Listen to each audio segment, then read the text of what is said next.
Ads లేకుండా latest episodes చూడండి.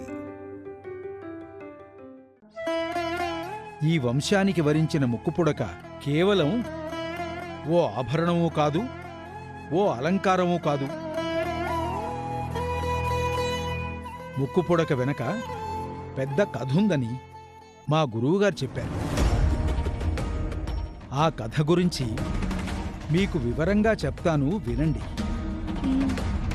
వర్షాలు రాక, పంటలు పండక, కరువు విలయతాండవం చేస్తున్న రోజులవి.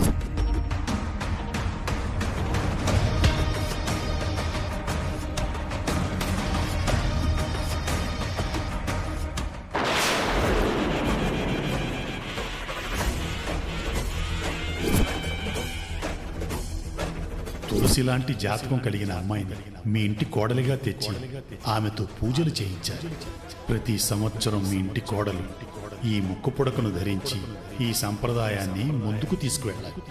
ఆమె తరువాత మరో తరానికి సంబంధించిన కోడలో మీ ఇంటి బిడ్డో ఇలా తరతరాలుగా కొనసాగుతూనే ఉండాలి. ముక్కుపుడక గురించి మాకు వదిన గారు చెప్పారు, కానీ మరీ ఇంత వివరంగా చెప్పలేదు. ఆనాటి కథను కళ్ల ముందు ఊహించుకుంటుంటే హృదయ విదారకంగా ఉంది. అలాగే ఈ వంశం వలన 10 ఊర్లు సుభిక్షంగా ఉన్నందుకు సంతోషంగా అనిపించింది. ముక్కుపుడకను ధరించేవారు తలపై పెద్ద బాధ్యతను మోయాలి. ఆచారాన్ని అందుకోవడం సామాన్యమైన విషయం కాదు. ఏ చిన్న తప్పు జరిగినా సంప్రదాయాన్ని స్వీకరించేవారి ప్రాణాలకే ప్రమాదం. ఎన్నో జన్మల పుణ్యం చేసుకున్న వారికే అది చెందుతుంది. వేదవతి గారి జాతకం, మీ అమ్మాయి జాతకం ఒకటి కావడం మీ అమ్మాయి చేసుకున్న పుణ్యం.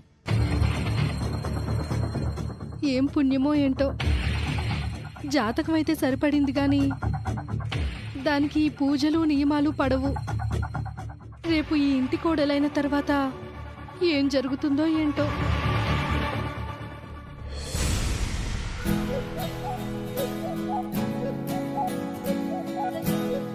ఇంకా రెడీ అవుతూనే ఉన్నావా? ఫినిషింగ్ టచ్ లో ఉన్నాన్లే. పూజ మొదలు కావడానికి ముందు పెట్టుకుందాంలే అని కొన్ని ఆర్నమెంట్స్ పెట్టుకోలేదు, అందుకే వచ్చాను. ఏంటి విషయం? అందరూ గుంపుగా వచ్చారు. నువ్వు ముక్కుపుడక పెట్టుకునే సమయానికి అవని ఎలాగైనా వచ్చేస్తుందని పెద్దిరాజు అన్నయ్య, ఎట్టి పరిస్థితుల్లోనూ రాదు అని వసంత వదిన, ఇద్దరూ 10,000 రూపాయల బెట్టింగ్ వేసుకున్నారు. పెద్దిరాజు గారు, అవని రాదు. కావాలి అంటే నేను కూడా 10,000 బెట్ కాస్తాను. ఓకే, నేను రెడీ. నేను రెడీ. అయితే ఈ రోజు నాకు 20,000 లాభం. చూద్దాం. నిహారిక, నిన్ని గెటప్ లో అవని చూసిందంటే కుళ్ళుకుంటుంది. అవనికి వీడియో కాల్ చేసి మాట్లాడు. చెయ్యి. ఈ సమయంలో ఆవిడ గారికి ఫోన్ చేసి మూడ్ డిస్టర్బ్ చేసుకోవడం అవసరమా? ఇలాంటి సమయంలోనే చెయ్యాలి, మరింత కిక్కుంటుంది. చెయ్యి. ఓకే.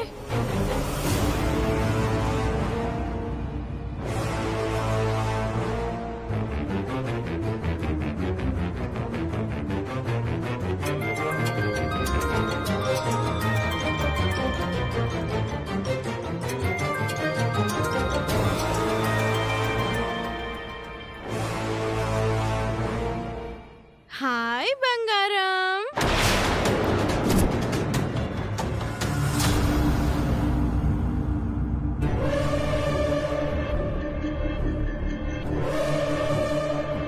ఈ చీరలో, ఈ నగలలో ఎలా ఉన్నానో చూడు.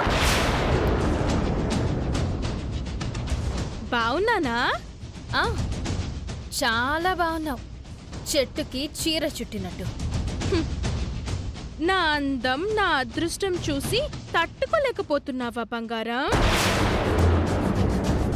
నీకు సాగుతుంది కదా, సాగని. ఎంతకాలం సాగుతుందో నేను చూస్తాను. ఎంతకాలం అంటావేంటి? నాకు లైఫ్ లాంగ్ సాగుతూనే ఉంటుంది. గురువుగారు పూజకి ఏర్పాట్లు చేస్తున్నారు. కాసేపట్లో మా పెళ్లికి అదే శ్రీకర్ గారికి నాకు జరగబోయే పెళ్లికి ముహూర్తం పెడతారు. ముహూర్తం పెట్టడం అయిన వెంటనే ముక్కు పుడకను పెడతారు. మా పెళ్లి ముహూర్తం ఏ రోజు పడుతుందో నీకు మెసేజ్ చేస్తాను. అలాగే ముక్కు పుడకను పెట్టుకున్న ఫోటోను కూడా పంపిస్తాను.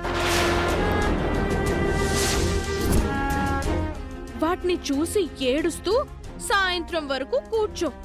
ఏడవడం అయిపోయాక బయలుదేరి ఇంటికొచ్చాయి, సరేనా? అవని, నువ్వు ఎలాగైనా వచ్చేస్తావని పెద్దిరాజు అన్నయ్య అంటున్నారు. అలాంటి ప్లాన్లేమైనా వేస్తున్నావా? నీకంత సీన్ నిహారిక ఇవ్వలేదని నేను చెప్పానులే.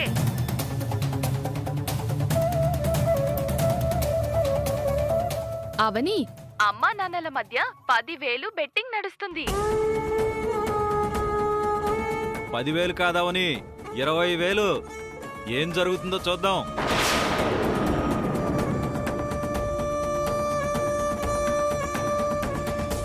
పెద్దిరాజు గారు అనవసరంగా బెట్టింగ్ కాశారు.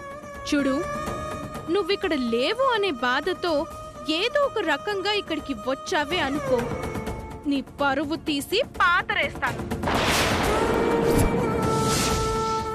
అలా వచ్చిందంటే సిగ్గు వదిలేసినట్టే. ఏమంటావు లావణ్య? అంతేగా. పాపం అవని మొహం మాడిపోయిన మసాలా దోశలా అయిపోయింది.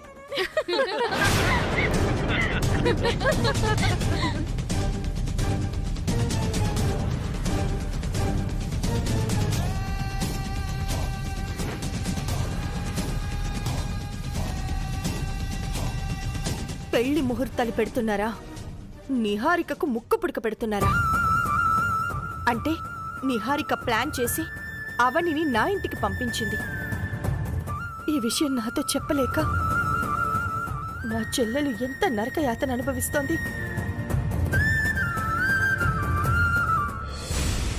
కాబోయే వధూవరులను పిలిపించండి. వసంత, అమ్మా, నిహారికను శ్రీకర్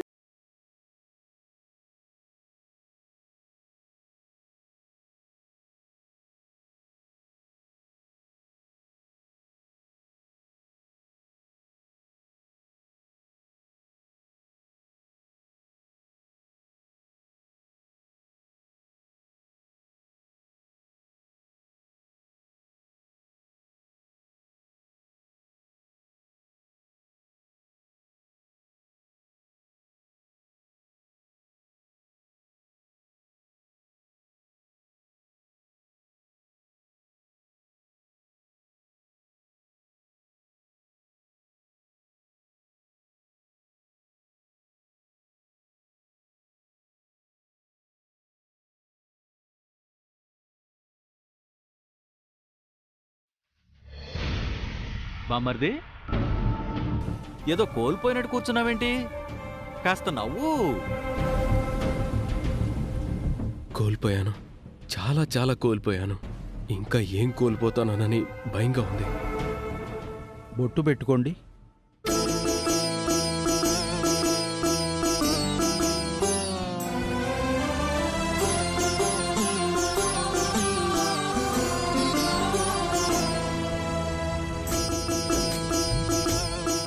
మీరు కూడా బొట్టు పెట్టుకుని కూర్చోండి. పూజ మొదలు పెడదాం. వేదవతి గారు, అందరూ అమ్మవారికి నమస్కారం చేసుకోండి.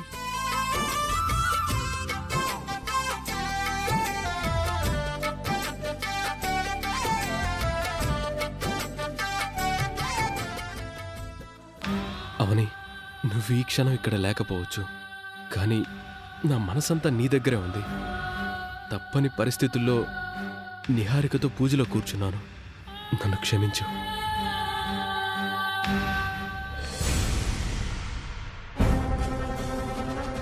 నా చెల్లెల్ని ఇంటి నుంచి బయటికి పంపించేసి నిహారిక శ్రీకర్ల పెళ్లికి ముహూర్తాలు పెట్టించే కార్యక్రమం పెట్టుకుంటారా? నా చెల్లెలు పిచ్చిది కాబట్టి ఇంటికొచ్చి కామ్గా ఉంది. అవనిని అక్కడికి తీసుకునెళ్ళి వాళ్ళ సంగతి తెలుస్తాను. అవని, తొందరగా రా. ఎక్కడికక్కా? వెళ్దాంరా. ఎక్కడికని అడుగుతుంటే చెప్పవేంటక్కా? గుడికి. గుడికా? ఇప్పుడెందుకు? నీ మనసులో ఏదో దిగులున్నట్టు నాకు అనిపిస్తోంది. అడుగుతుంటే నువ్వేమో చెప్పడం లేదు. గుడికి వెళ్తే కాస్త ప్రశాంతంగా ఉంటుంది. కాసేపు ఉండొద్దావరా. ఇంట్లో ఉండి ఏదేదో ఊహించుకోవడం కంటే కాసేపు గుడిలో ఉండి రావడమే మంచిది. సరే వెళ్దాం పద. వేదవతి అత్త ఇంటికని చెప్తే నువ్వు ఎట్టి పరిస్థితుల్లోనూ రావు. అందుకే నీ దగ్గర గుడికని అబద్ధం చెప్పాను. ఏంటక్కా కాస్త కంగారుగా కనిపిస్తున్నావు? అబ్బే అలాంటిదేం లేదు. రారా వెళ్దాం. ఓం యా దేవీ సర్వభూతేషు మాతృరూపేణ సంస్థితా నమస్తస్యై నమస్తస్యై నమస్తస్యై నమో నమః. యా దేవీ సర్వభూతేషు మాతృరూపేణ సంస్థితా నమస్తస్యై నమస్తస్యై నమస్తస్యై నమో నమః. యా దేవీ సర్వభూతేషు కృష్ణారూపేణ సంస్థితా.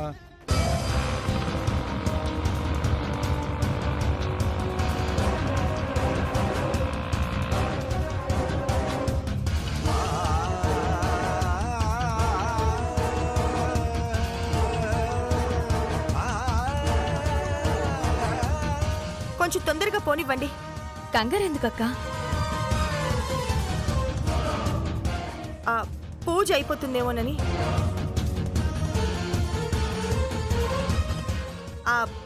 అదే అవని, గుళ్ళో మొదటి పూజ చేసే సమయానికి వెళ్తే బాగుంటుంది కదా. ఈ పాటికి పూజ మొదలయ్యి ఉంటుంది. అందుకే తొందరగా వెళ్ళమని అంటున్నాను. మొదటి పూజ మిస్ అయితే రెండో పూజకి అందుకుంటాం.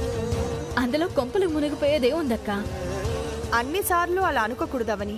కొన్ని పూజల్ని మిస్ అయితే మరోసారి జీవితంలో అలాంటి అవకాశం రాకపోవచ్చు.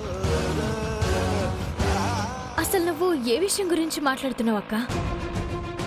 నీ తాళి గురించి. చెప్పక్కా.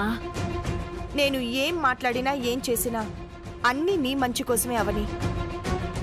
అది నాకు తెలుసు. ఈరోజు మాత్రం వింతగా మాట్లాడుతున్నావు. ఒక్కొక్కసారి నేను ఇలాగే మాట్లాడుతుంటాను కదా. నీకు తెలియందే ఉంది. గుడికి వెళ్ళాక మాట్లాడుకుందామని. బాబు నువ్వు కాస్త తొందరగా పోనీ.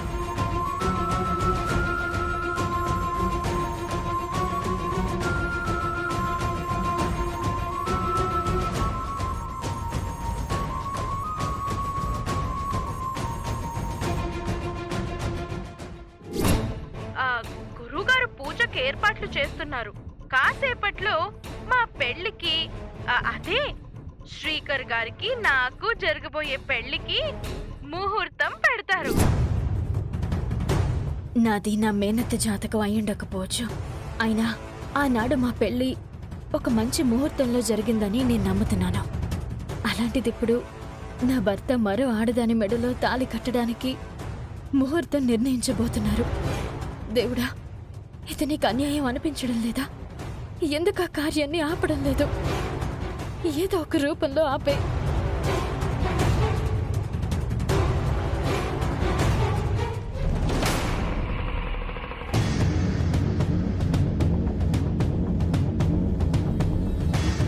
దిగు దిగు.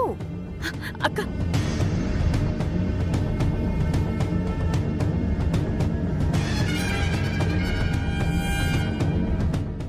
శ్రీకర్ గారి ఇంటికి ఎందుకు తీసుకొచ్చావు? శ్రీకర్ గారి ఇల్లు మాత్రమేనా? నీ అత్తగారి ఇల్లు కాదా? నా అత్తగారి ఇల్లేలే. అయినా ఇక్కడికి ఎందుకు తీసుకొచ్చావు? గుడికని చెప్పావు కదా. గుడికని అబద్ధం చెప్పకుండా ఇక్కడికని చెప్తే నువ్వు రావు కదా. సరే ఇంటికి వెళ్ళిపోదాం పదా. లోపలికి వెళ్దాంరా. ఎందుకు? ఏం పనుంది? లోపలికి వెళ్ళాక అందరి ముందు మాట్లాడతాను. అప్పుడు నీకు అర్థం అవుతుంది. అక్క ఎందుకు ఇలా చేస్తున్నావు? అసలేం మాట్లాడదాం అనుకుంటున్నావు? లోపల ఏం జరుగుతుందో నాకు తెలుసవని. నువ్వు నా ఇంటికి ఎప్పుడొచ్చినా పలకరించి ఒక అరగంట ఉండి వెళ్ళిపోతావు. అలా కాకుండా గంటల తరబడి ఉండిపోయావు అంటే ఇక్కడేదో జరగకూడదు జరుగుతుందని నాకు అనుమానం కలుగుతోంది. అలాంటిదేం జరగడం లేదక్కా. నువ్వు నిహారిక వాళ్ళతో వీడియో కాల్ మాట్లాడడం నేను చూశాను.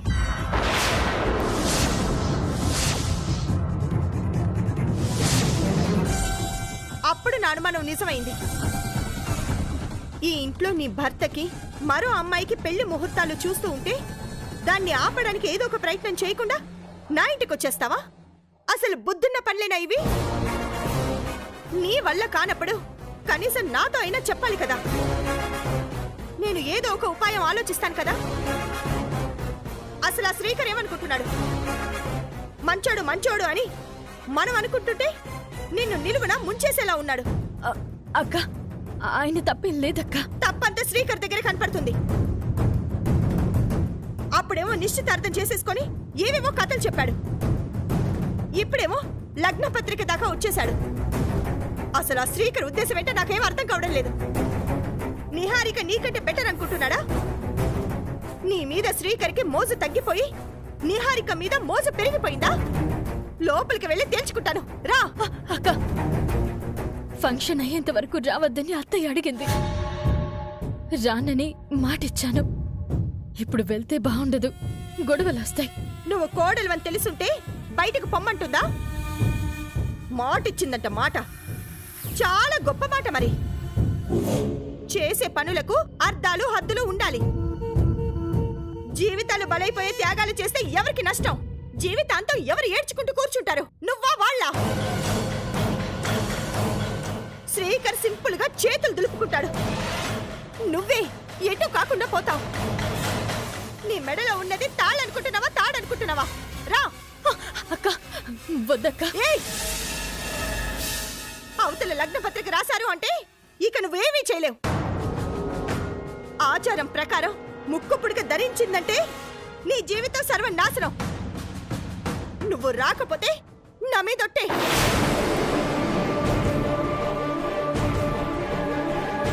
చూడు, ఇప్పుడు నువ్వు నాతో పాటు రాకపోతే నేను చచ్చే అంత ఒట్టు.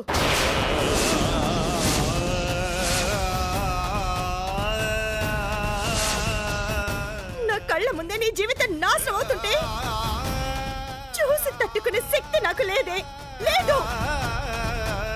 రావని రా. అక్క, యుద్ధం శరణం గచ్ఛామి, కృద్ధం శరణం గచ్ఛామి, రుద్రం శరణం గచ్ఛామి, రౌద్రం శరణం గచ్ఛామి. ఓ మహా, ఓ మహా.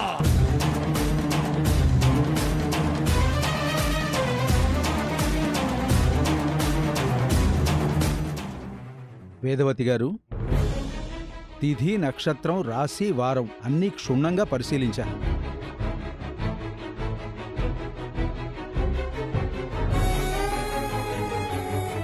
మీ ద్వితీయ పుత్రుడు శ్రీకర్కు వీరి ప్రథమ పుత్రిక నిహారికనిచ్చి వివాహం జరిపించుటకు వచ్చే నెల 6వ తారీఖున గురువారం నాడు శుభముహూర్తం ఉన్నది.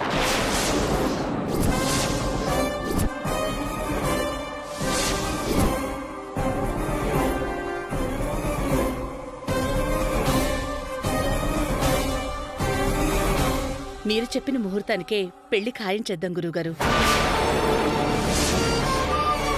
వచ్చే నెల 6వ తారీఖు అంటే ఇంకా చాలా రోజులుంది కదా వదిన గారు.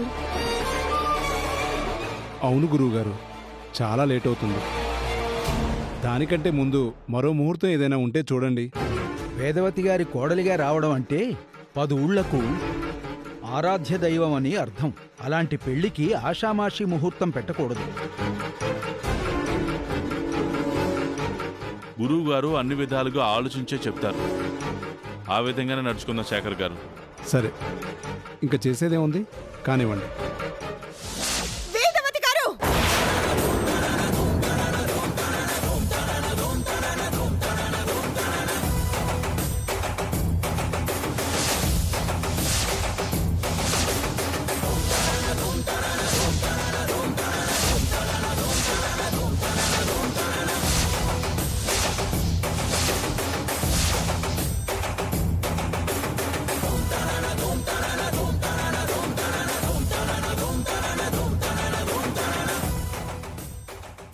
అవని వచ్చేసింది వసంత.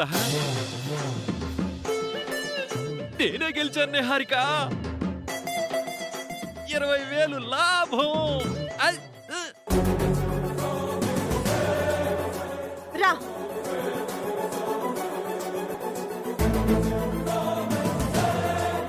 మీ మాట అంటే అవనికి లెక్కలేదా వదిన గారు? అంతలా చెప్పినా కూడా ఎందుకొచ్చింది? దేవత అని మీరు పొగిడారు కదా, మరి ఇలా చేస్తుందేంటి? కావాలనే అందరినీ ఇబ్బంది పెడుతుంది. ఏ కార్యక్రమం సక్రమంగా సాగనివ్వకూడదు అని అనుకుంటుంది. దీన్నే తిన్నింటి వాసాలు లెక్క పెట్టడం అంటారు.